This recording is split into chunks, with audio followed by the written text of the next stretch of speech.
Hey guys, welcome back, and for this video I'm going to show you how to add the speech bubble to a picture on iPhone. So first, what you want to do is open up your Photos app and pick a picture that you want. So let's say I'm going to use this picture. What you want to do now is click on Edit on the top right of the screen and click on that pencil button right there below the Done button, and this will pop up, and just click on the plus button right here and click on Add Shape or tap on it.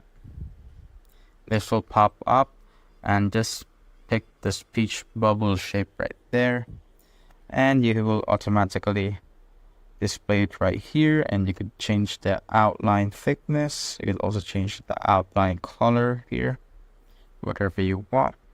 You could also change the shape of this or the color of the speech bubble, just like so. And here on the right side, you could change its opacity. And here on the dots right here, you could change the size of it. And that's it, guys. If you want to save it, just click on Done. If you have found this video helpful, simply leave a like below or subscribe because it helps reach more people. See you on the next one.